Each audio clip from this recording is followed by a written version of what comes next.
going on, family? Hey, it is Thursday, baby. Thursday. 11 a.m. This is our final show for the calendar week. The Beatdown. So, hope you all have enjoyed this week riding with us. We have enjoyed this week with you. And, my partner's not saying nothing right now. So, we're going to get right into the show and let you all know that we enjoy you. And we'll be right back after this intro.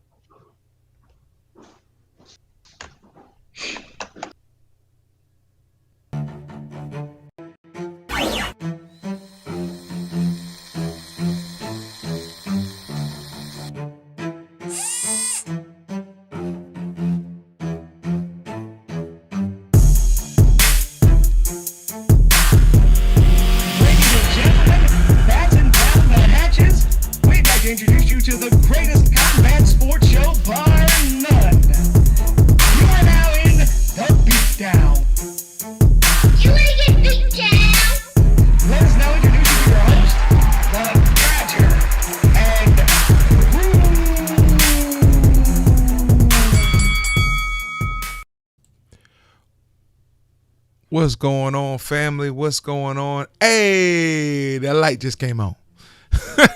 So, welcome to the Beatdown. It is Thursday, 11 a.m. Eastern Standard Time. And this is truly a free-for-all today. So, we hope you enjoy it. What's going on, bro? Man, I can't call it, bro. It's Thursday.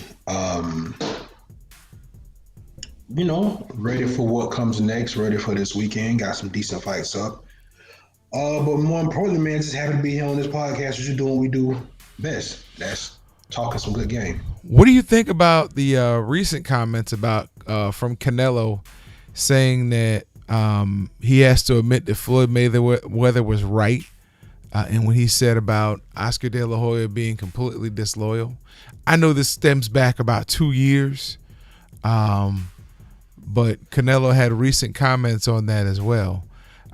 Because, Floyd came out, Dana White came out on ESPN responding to Oscar De La Hoya about 2 years ago. I mean, it's funny when you start looking at the chain of events. You see Canelo says that Floyd Mayweather was right about the disloyalty of Oscar De La Hoya, and then like the chain just goes from there. If you've ever put something like that in YouTube, you're like, wow, this goes back this far? So it talks about why Canelo initially left, Golden Boy in DAZN because he started finding out things about his first deal that Oscar got him and how Oscar made money off of it that Canelo never knew about. All this crazy stuff, man. I mean, I know it's part of the business, but what's your take on Canelo now talking about Floyd, the fact that Floyd was right when he tried to warn him about Oscar De La Hoya?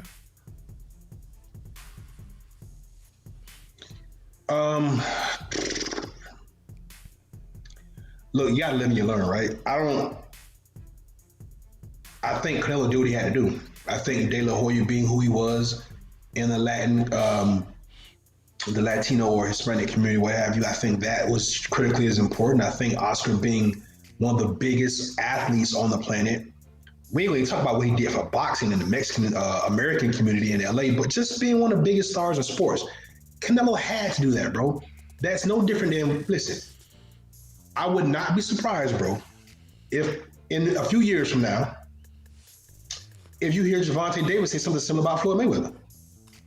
Because you grow up idolizing these people and you want to be like them. But then the reality is, once you get to know them or you start doing business with them, or as the old folks say, you don't know a person until you start trying to make money with them or until money comes into the picture, then you kind of see all this stuff. So, I mean, it's good that Canelo is being more vocal. He's speaking English. He's doing a lot of talking, a lot more than I think he's ever done. Well, at least what we can understand it. So I can see where this is interesting, but it's much ado about nothing for me. The relationship's over with. So, and he ain't get, I mean, look, whatever Oscar got from him, that's all nothing compared to what, yeah. Yeah, so it don't matter. He ain't a I just dog thought food it was situation. interesting. I thought it was interesting that it came out like that. And again, it's the media. It's the marketing machine. It's the advertising machine. The promo machine. It's, it's the media. It's like, okay, we got two of the bigger Mexican stars coming out talking, against each other. So I guess it made me read it. It made me look at the videos behind it, and it's like, okay, they did their job. But you're right. It's just like Floyd. Gervonta Davis signing with Floyd. Mm-hmm. You figure Floyd's a multi-millionaire. He gonna get me there.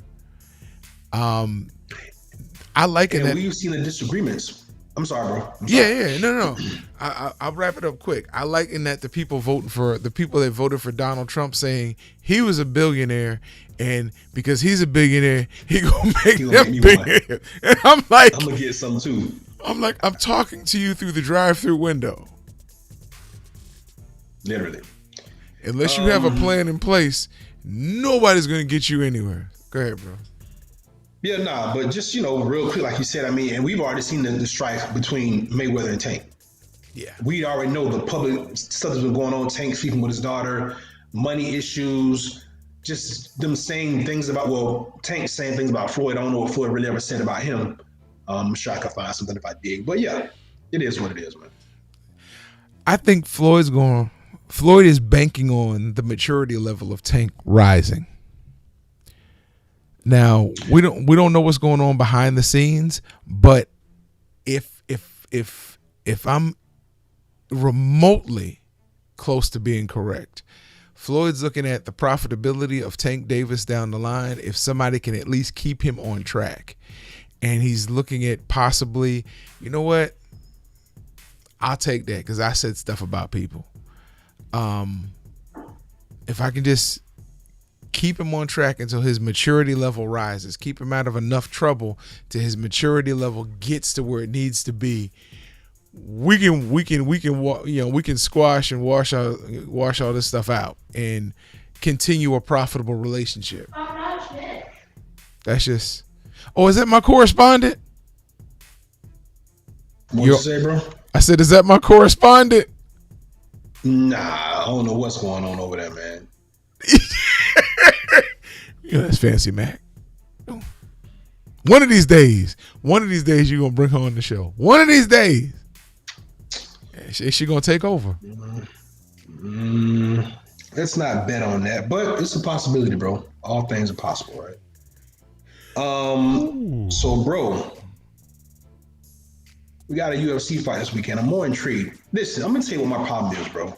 I'm different, right? You managed to stay kind of, I guess, even keel throughout the whole thing. Me, the closer it gets to fighting, I get excited.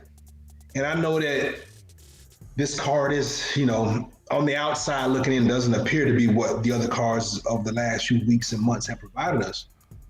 But I'm getting more and more intrigued, bro. I'm really thinking that this is going to be good. I'm really thinking that Darius Ferguson fight is going to be good. And like we said yesterday, Oliveira Chandler, it's not going on 5, I don't think. So, that could be exciting. Yeah. Shane Burgos grew his hair back out. Maybe he's a better fighter now that he has more hair. I liked him when he had longer hair. Samson. So, yeah. So, I'm trying to get excited for this weekend, bro. Caitlin Chukagian's fight, I didn't know that. Oh, yeah. I saw that. It was originally on the undercard. Is it still? Yeah. I meant to say something to you, but I think we were off the air when my eye caught that fight. I'm like, that's his girl, Caitlin Chukagian. Yeah, I like Caitlin, man. She's not. I don't know if she'll ever get to. Well, no. But I like to see her fight, so it'll be interesting, bro. So we got some good to kind of occupy time on Saturday, bro. And then we got Neri Figueroa, which is going to be a banger. Now, what if I'm listening to you and what you say is right, I may end up probably watching way more of that than in the UFC, but we'll see. We'll see how it all plays out. Well, here's the funny thing, and I thought about it as you were talking. Every time I think it's going to be, that type of card, something exciting happens. I'm like, oh, this is a better card than I thought it was going to be. So, yeah, I'll give UFC credit until they lose it. I wanted to ask you this question. Barring, take away the luster of the name the UFC. Who do you think has the best organization out there for MMA?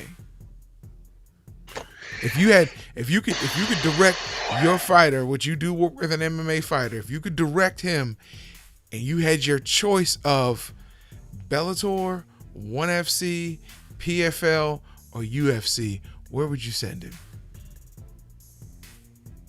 Wow. Well, bro, I'm going to give you a few different answers here. And I'm going to just give them to you based on, I think, what we're trying to do. We talking about just getting to the bag, the money, Bellator. If you want to think about legacy, the UFC, just because they're the bigger, more well-known brand around the world. When you talk about the martial art, ONE Championship has some different little rules there, bro, that make their combat a little bit different. But what I also like about ONE Championship, it seems to be a lot of honor. They don't do a lot of blowhard, and ain't a lot of extracurriculars. Right. They seem to be, it seems to be really about the sport. So I like them too. So you got three different answers depending on what you're looking for. If I was advising my guy, it would depend on, okay, how much money you're trying to make, how much money you have, how old are you? You know, all those things play a factor into it. So that's why you got those different answers. I got you. I was, I'm a thinker. My wife says I'm a dreamer, but without dreamers, there'd be nothing for the worker bees to do.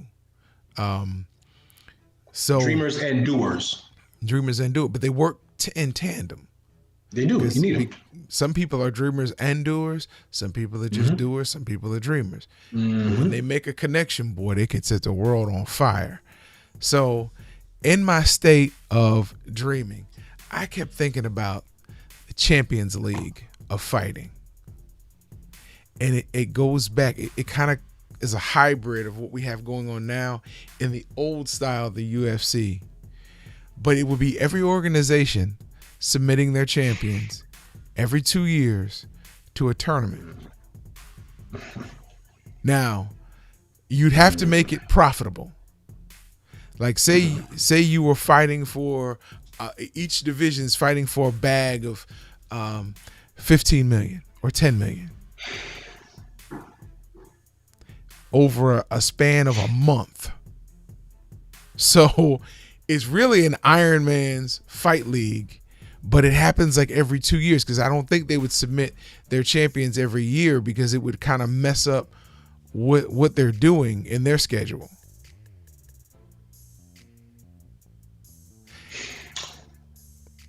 My first idea was every 4 years, but then I went to 2. That's too long.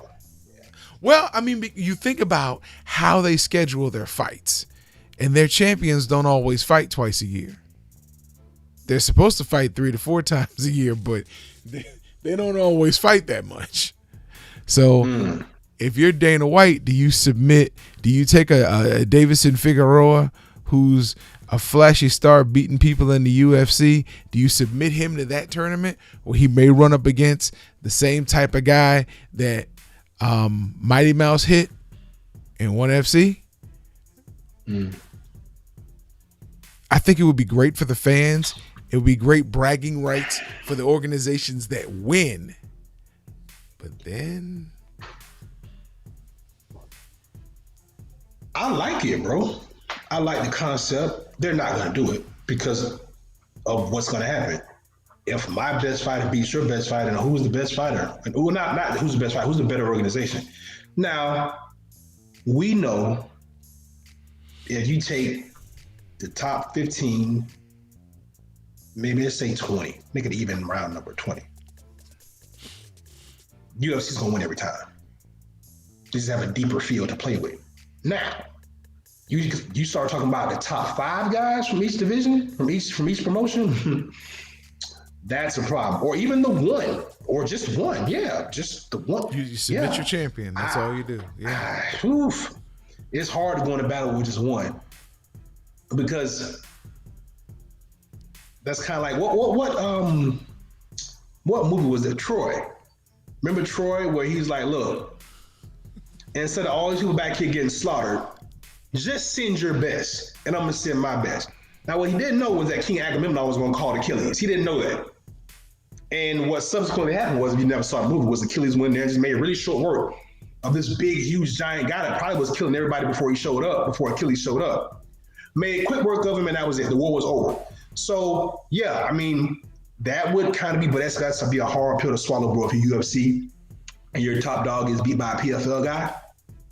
You know, and it's like, so does that make PFL better? Well, if it's a one winner take all system, then yeah, it does make PFL better. So you gotta probably have more than one fighter. But yeah, bro, I think it's a dope concept. They're not gonna do it.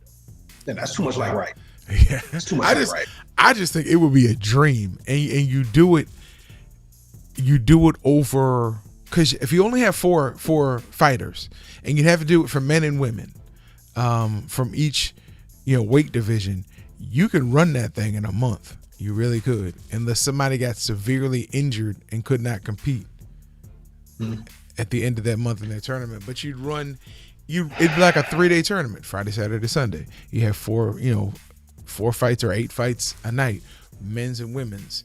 I just think it'd be cool. I took the idea originally from, when you're younger, you just realize you're gonna be successful. You're gonna hold the bag at some point in your life.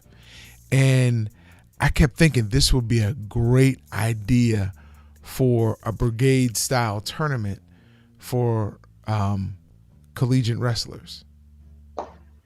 I mean, they do it for high school wrestling, where they have a national championship where the champion and the runner up get invited to this huge tournament, and they wrestle for like 3 days, I think it is, 4 days, to see who the best is in the country.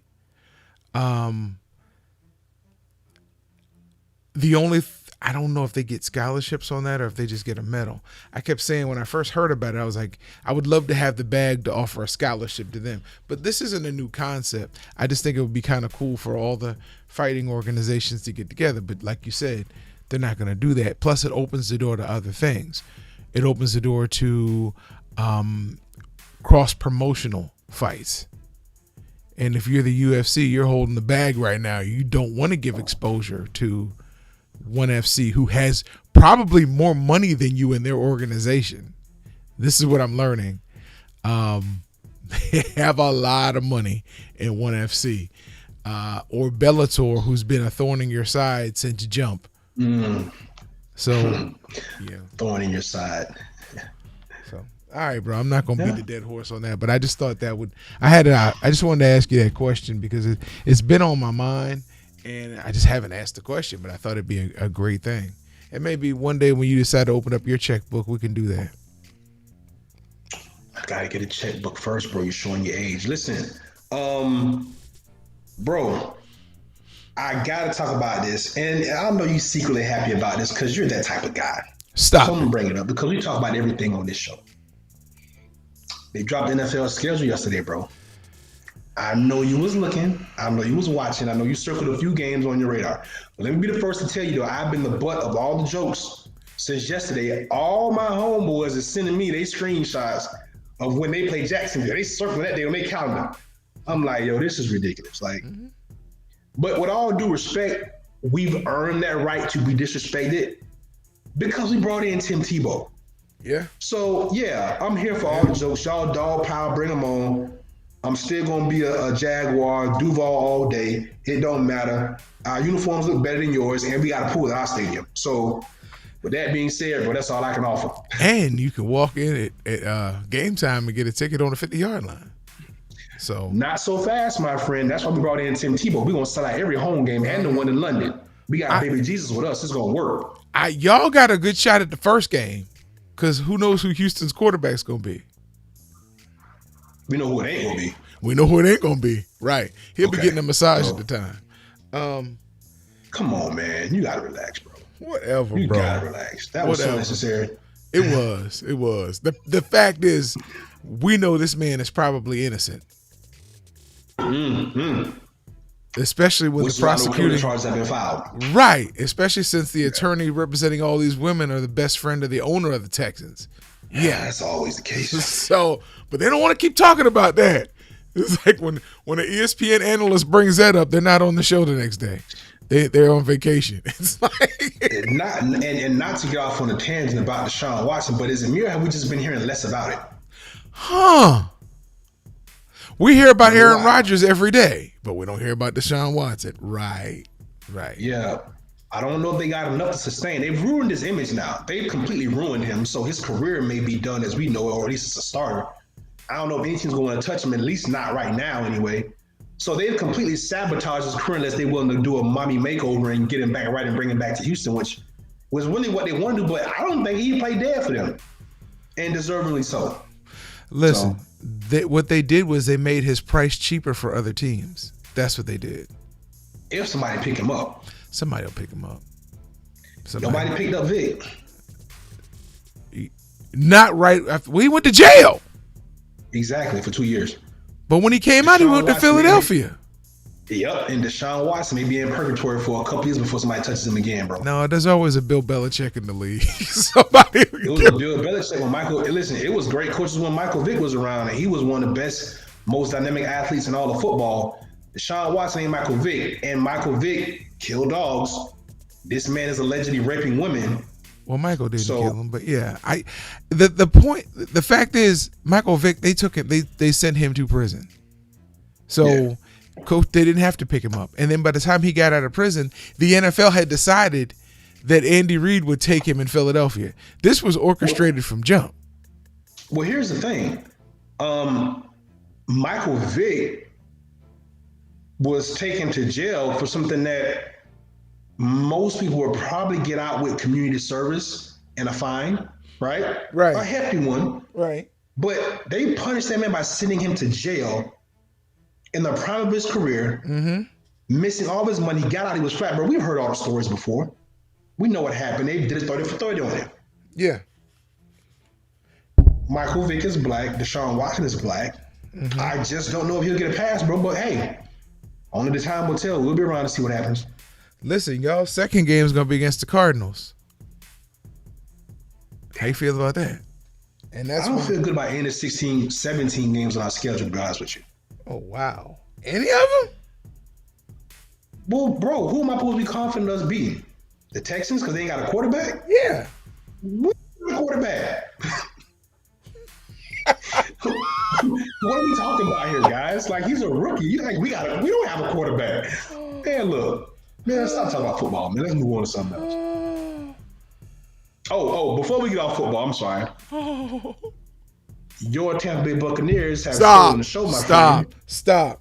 Do not ever say that. They will open up the season against America's team. The Dallas Cowboys, bro. The Buccaneers are back on primetime TV every game this year from the looks of it. Do they repeat, bro? No, it's pretty early. But it depends. Be the favorite in the NFC South. It depends. Do they get back to the ship?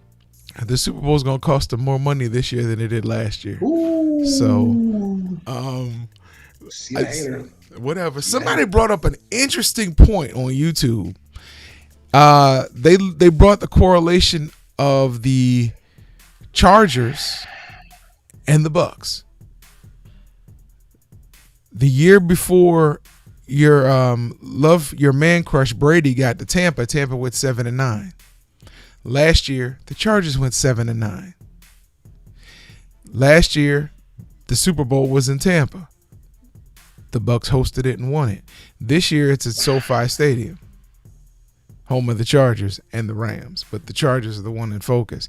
Do you think there's a shot with who the Chargers have picked up and the emergence of Justin Herbert that they could be the team hosting the Super Bowl this year?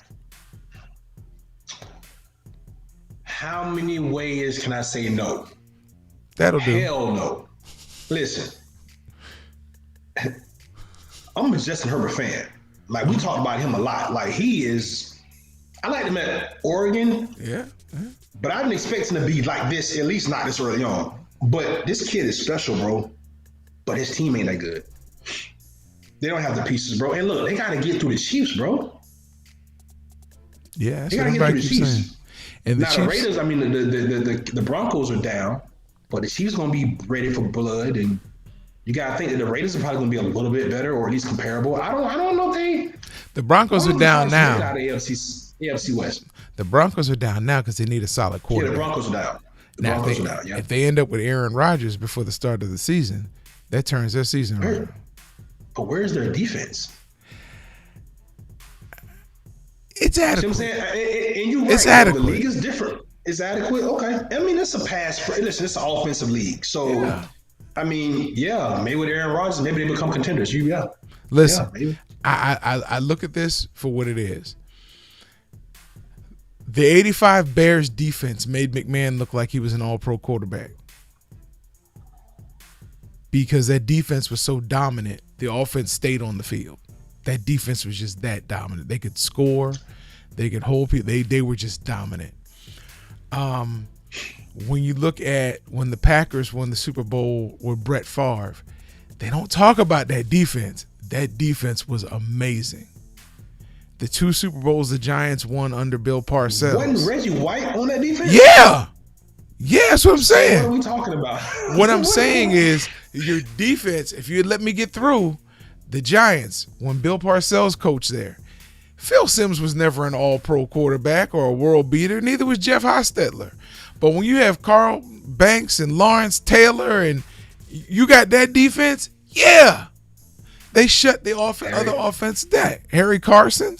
And then when you look what the Ravens did, when they ran roughshod, it was that defense and a moderate, okay offense. In essence, what you're saying is what the people have always said. Defense wins championships. But the league started changing after that. But defense still wins championships. It does, but now you don't need that monster all-world defense. If you have it, you can stay in games like Chicago. But now you need a good offense, and all you need is a moderate defense. So I think and let me know if I'm wrong here, and I could be, but I think what I hear you saying is that because the league is an offensive-based league, the defensive stars don't get a lot of shine. Because back in the days that you're talking about, bro, all those teams you named, them defenses was hell, and they had defensive superstars. Yeah. What this Buccaneers defense did the last 4 or 5 games of the season in that playoff run was nothing short of amazing, bro. They had a very good defense that on paper, when you look at the names, didn't really sound it would be good. But, bro, Pierre-Paul turned back the clock, and Dominican Sue turned back the clock. And then Shaq Barrett came on later in the season because, at the beginning, it kind of slowed him down. He came on towards the end of the season. Then you got those, Levante Davis been an all-pro every year he's been in the league, right? Almost. Consistently, but he's not been on the winning team, so he don't get the credit he deserves, but he's one of the best linebackers in football. Then you bring in Devin White, who was just absurd amount of athleticism that just blew everybody away. You got great play from Winfield at safety. All these things happen, bro, at the right time. That defense was the reason why Tampa Bay won the Super Bowl. That's the reason why they made it through the playoffs. If you look at every game in the playoffs, that defense showed up. But what happened? Aaron Rodgers. What happened on Aaron Rodgers on the goal line twice? Right. But what happened on the other side of the ball? They didn't have much of an offense, but they stopped them. There you go. What happened on the other side of the ball? Yeah, and who was the other team they beat? The Saints. Defense showed up, right? Yeah. So, yeah, bro. But the Bucks, maybe because the Bucks didn't have a lot of 3 and outs either. Towards the end of the season and through the playoffs, they didn't have a lot of 3 and outs. They at least got 2 to 3 first downs on every possession, which gave what? The defense a chance to rest, to sit down and talk about what happened, to get some air in your lungs when somebody's not hitting you. It's a balance. You don't have to have an outstanding if you have an outstanding defense, you need a moderate to good offense. If you have a very good offense, you need a moderate to good defense. You need that balance. You don't need to have your defense on the field 60% of the time, 75% of the time. They get worn out. That's why teams with very good offenses and very good defenses and horrible offenses, they look good in the beginning of the year. But now you're talking about 18 weeks long, 17 games with a bye week. Yeah. You're gonna have to have an offense that can stay out there for at least 2 to 3 first downs. And listen, and it goes both ways when you think about it, bro. Which makes football the ultimate team sport, by the way. Because bro, on the flip side of what you're saying, look what happened to the Cowboys last year. Even before Dak got hurt, right? The Cowboys have a who's who on offense, from the running back to the quarterback to all 5 of the hogs up front. And then you got the receivers that they brought in, all those young cats. They have it, but guess what they didn't have? 11 people that could play dead on defense. So what happened? You're behind.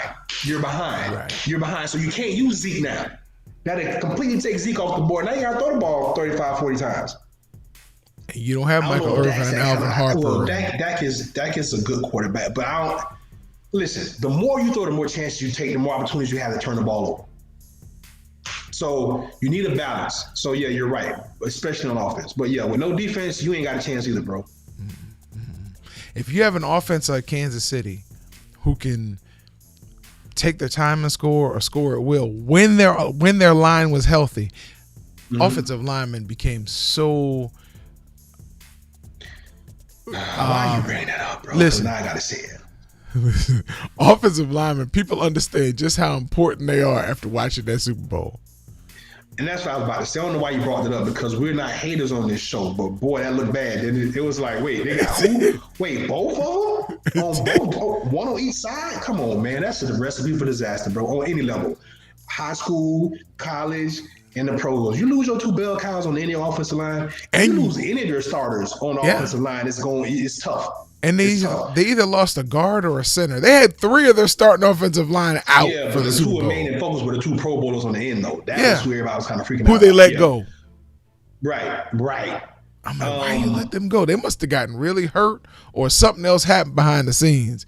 But they took Orlando Brown from my Ravens, so I wasn't happy about that.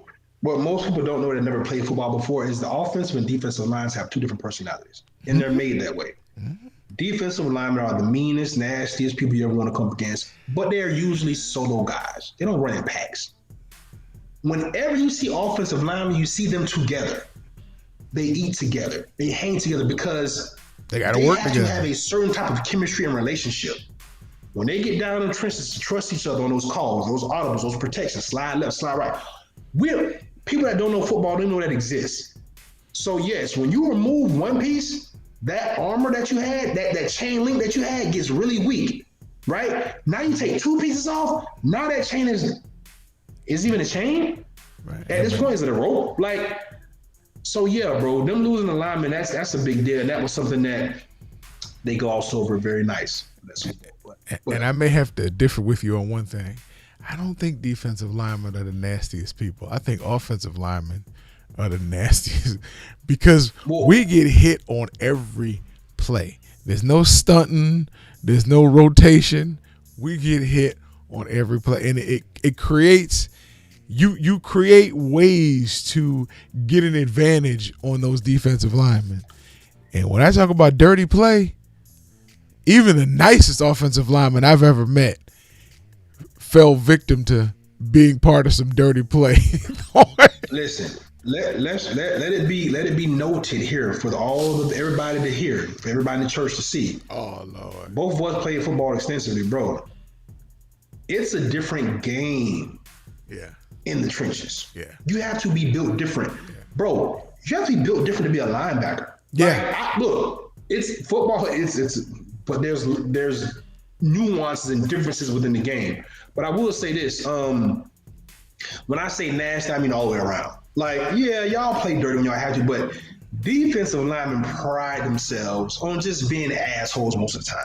Well, their attitudes, they're a different breed. They're funny, but they're a different breed, bro. They're really there just to cause chaos. When you think about a D lineman, he's there just to just mess up stuff. Yeah. Just mess it up. He ain't really. Well, your difference is the worst thing he can do is get moved off his spot. Yes. If he can just stay on his spot, he's done a good job. Defensive linemen don't win that often, but when they do win, they get celebrated. They don't. If you look at the run of the whole game, Offensive linemen win a lot, but we can't go like this and take our helmets off and dance because we pancake somebody. Although I've been known to kick somebody in their chin when they get pancaked. But offensive linemen also have the luxury of having help too. Defensive linemen get sacrificed. Hey, go take on them 2 linemen so we can clear the gap for this linebacker to get through. So yeah, you got to give them a little credit. When they get a chance to eat, you got to let them celebrate a little bit. Whatever. I was an offensive tackle. I ain't have no help. I ain't even have a tight end that would chip block. So should have talked to your coach about that. I did. It was in. We had a tight end when he was supposed to go out for a pass and chip block. He couldn't do 2 things at one time. So if he chip blocked, he forgot to run his route. And I'm like, dude, you're not supposed to be blocking him with me.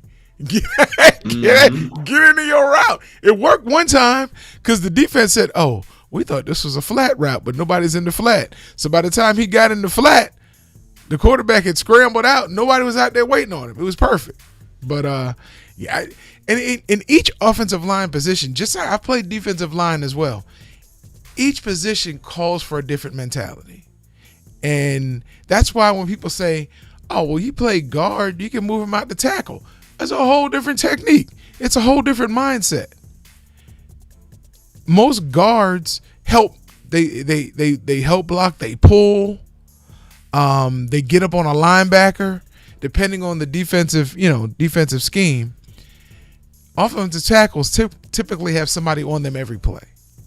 The center has a mindset of, okay, I gotta make sure I make all the line calls. I'm the first point of defense for the quarterback, and then I got to get into the next level to block a linebacker. Unless we love pass blocking, because then you can just see what's coming. But this isn't a football show, but that is a combat sport. So I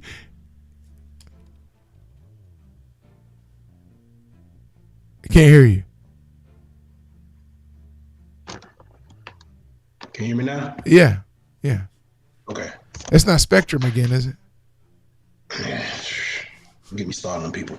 But yeah, bro, but it's funny that we can. Boy, I really don't like them people.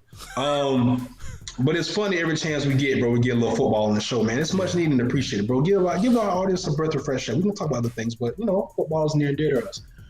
Before we get up against it, bro. So Canelo, are we praising Canelo too much? And I'm only asking that question because I've been reading a lot of chatter on social media about the whole boo-boo situation. And now that the focus has turned to Caleb Plant, we're seeing the same type of thing. I personally don't think we're overvaluing Canelo because I'm looking at a specific skill set that I see that improves each time he fights. Now, the opponent, yeah, we can debate that. But he's getting better every time he fights. Every fighter can't say the same. Some peak and fall off, some plateau, and some just never really get there. I don't think we overpraise the Canelo, bro, but that seems to be the going narrative on social media. What's your take on that?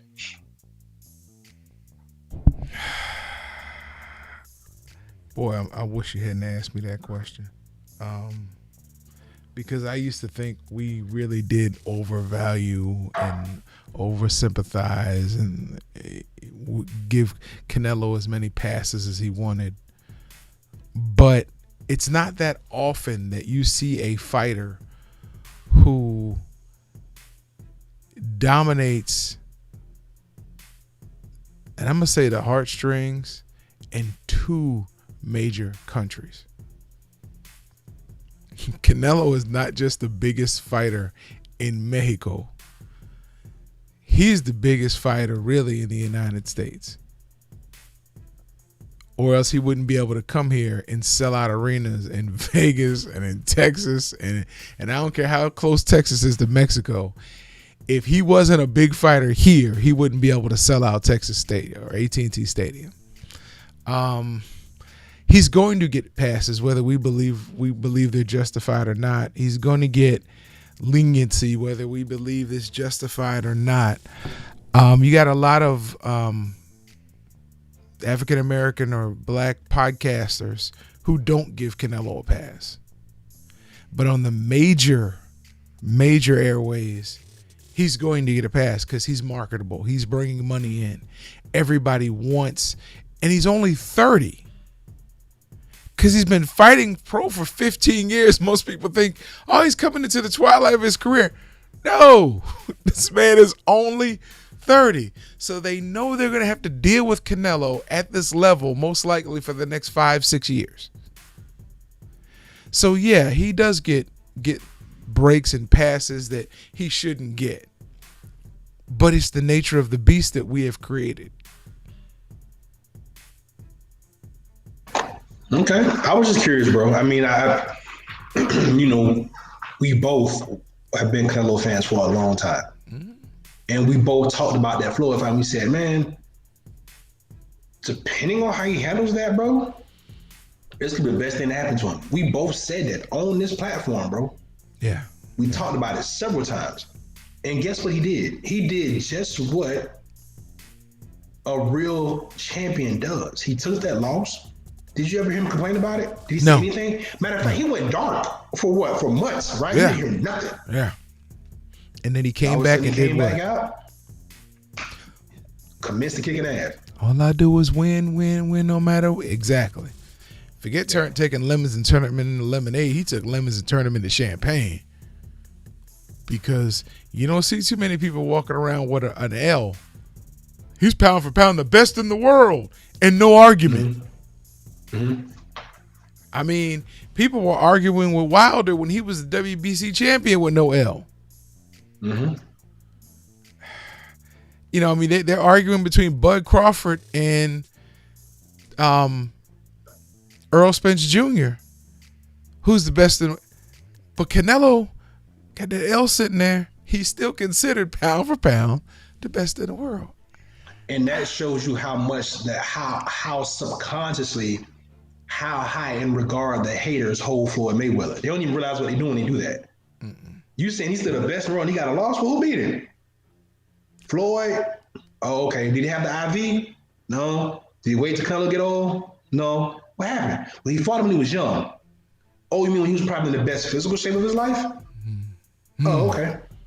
Okay. Yeah, he may not have been ready for Floyd, but he already been fighting for 9 years as a pro. Where's the excuse? Let's look at the reality. People say he wasn't ready for Floyd. Floyd left the business with no losses. So who was ready for Floyd? Who? Yeah. Well, Pacquiao. Oh, his shoulder. His shoulder wasn't bothering him leading up to the fight. Listen, let them tell that Floyd weight everybody got over, bro. Yeah. But when Canelo does it, he's just chasing belts. Yeah, exactly. I'm a Canelo fan though, so ain't no hate over here, bro. It's all good. Listen, bro, you know I ride the bus, right? Uh-oh. And I hear crazy stuff on the bus. I ride the bus with somebody else who has a visual impairment, and she's also a psychologist. So she knows I'm in ministry. She asked if I wanted to come sit in on some of her sessions. So I did. I went and sat in, and there was a woman who had come to see her previously, and the older woman came to. I'm gonna say she had to be not old. I said older, probably in her mid to late 50s. Came to see her, and she was telling her that there was no spark left in her marriage with her husband, and he doesn't even get excited when she walks around him, and blah blah blah. So the psychologist told her, slip him a Viagra, and she said he will not take it. That blue pill, he won't take it. She said, well, put it in his coffee. She said, She said, put it in his coffee. It'll work better than you think. And she said, okay. So when I went to sit in with her, this was the session after she told her this. So she said, well, what happened? She said, I can't even tell you. It was horrendous. She said, it was horrendous. She said, but didn't it make him, strong like bull? And she said, oh, that part was great. She said, I slipped it in his coffee. He drank his coffee. And then all of a sudden, he just took the tablecloth and everything and threw it off the table and threw me down on the table and ripped my panties off, and just, it was ferocious, and it was the best it's ever been.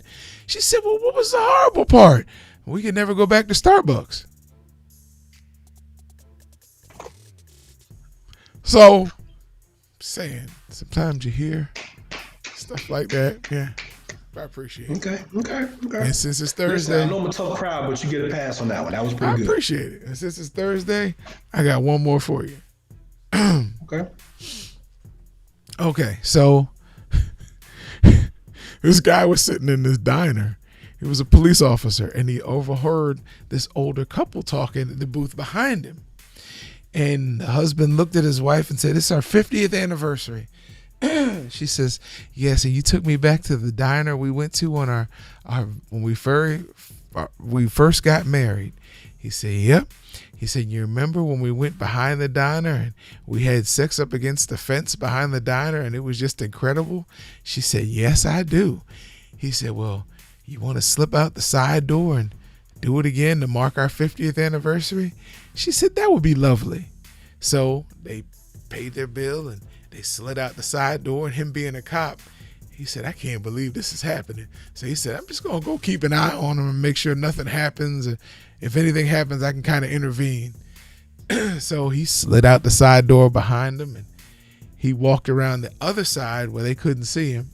And sure enough, the woman lifted her skirt and took off her panties, and she leaned back against the fence, and the guy dropped his trousers. He walked on up, and they started commencing to go crazy for like 10 straight minutes.